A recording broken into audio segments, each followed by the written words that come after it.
परम पूज्य गुरुदेव की अपने अंग अवयवों से अपेक्षा। परम पूज्य गुरुदेव द्वारा सूक्ष्मीकरण के पहले मार्च 1984 में लोक सेवी कार्यकर्ता समयदानी समर्पित शिष्यों को दिया गया महत्वपूर्ण निर्देश।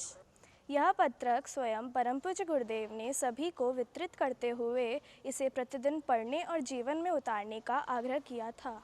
परम पूज्य गुरुदेव की अपने अंग अवयवों से अपेक्षा।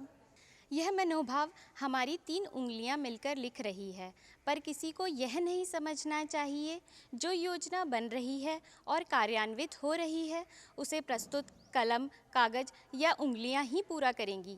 करने की जिम्मेदारी आप लोगों की है, हमारे नैष्ठिक कार्यकर्ताओं की है। इस विशालकाय योजना में प्रेरणा ऊपर वाले ने दी है। कोई दिव्य सत्ता बता या लिखा रही है। मस्तिष्क और हृदय का हर कण कण, जर्रा जर्रा उसे लिख रहा है। लिख ही नहीं रहा है, वरन उसे पूरा कराने का ताना बाना भी बुन रहा है। योजना की पूर्ति में न जाने कितने प्रकार का मनोयोग और श्रम, समय, साधन आदि का कितना भाग होगा। मात्र लिखने वाली उंगलियां न रहें या कागज कलम चुक जाए तो भी यह कार्य रुकेगा नहीं, क्योंकि रक्त का प्रत्येक कण और मस्तिष्क का प्रत्येक अणु उसके पीछे काम कर रहा है। इतना ही नहीं, वह दैवी सत्ता भी सतत सक्रिय है, जो आँखों से न तो देखी जा सकती है और न दिखाई जा सकती है।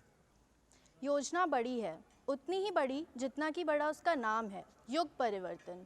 इसके लिए अनेक वरिष्ठों का महान योगदान लगना है। उसका श्रेष्ठ संयोगवश किसी को भी क्यों न मिले। प्रस्तुत योजना को कई बार पढ़ें, इस दृष्टि से कि उसमें सबसे बड़ा योगदान उन्हीं का होगा जो इन दिनों हमारे कलेवर के अंग अवयव बनकर रह रहे हैं। आप सबकी समन्वित शक्ति का नाम ही वह व्यक्ति है जो इन पंक्तियों को लिख रहा है। कार्य कैसे पूरा होगा, कितने साधन कहाँ से आएंगे, इसकी चिंता आप ना करें। जिसने करने के लिए कहा है वही उसके साधन भी जुटाएंगे। आप तो सिर्फ एक बात सोचे कि अधिक श्रम और समर्पण करने में एक दूसरे में कौन अग्रह रहा। साधन, योग्यता, शिक्षा आदि की दृष्टि से हनुमान उस समुदाय में अकिंचन थे। उनका भूतकाल भगोड़े सुग्रीव की नौकरी करने में बीता था, पर जब महती शक्ति का साथ सच्चे मन और संपूर्ण समर्पण के साथ लगे तो लंका दहन, समुद्र छलांगने और पर्वत उखाड़ने का राम लक्ष्मण को कंधे पर बिठाए फिरने का श्रेय उन्हें ही मिला।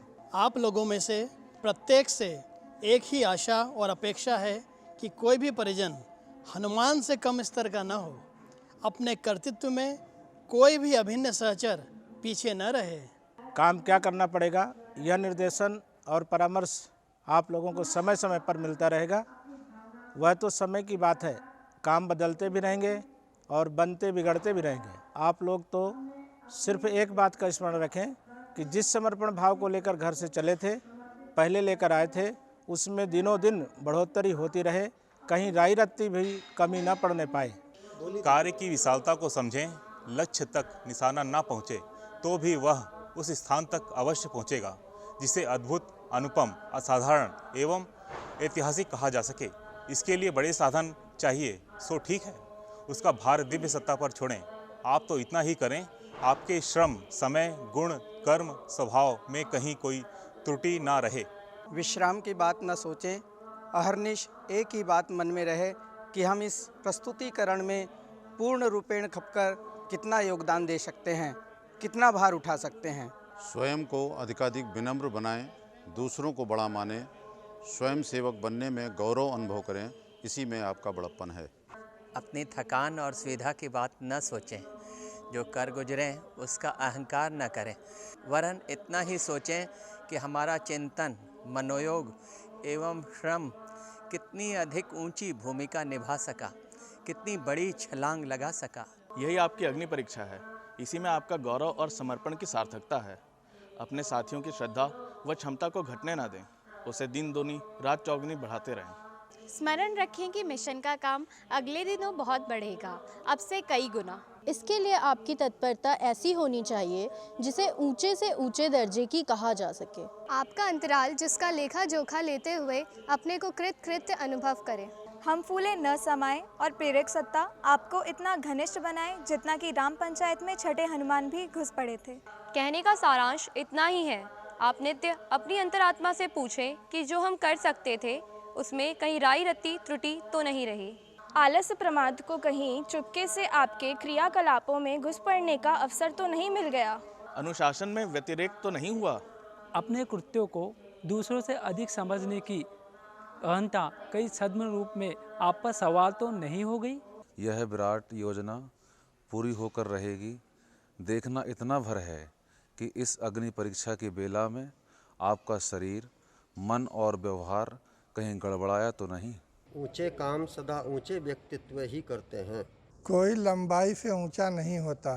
श्रम, मनोयोग, त्याग और निरहंकारिता ही किसी को ऊंचा बनाती है।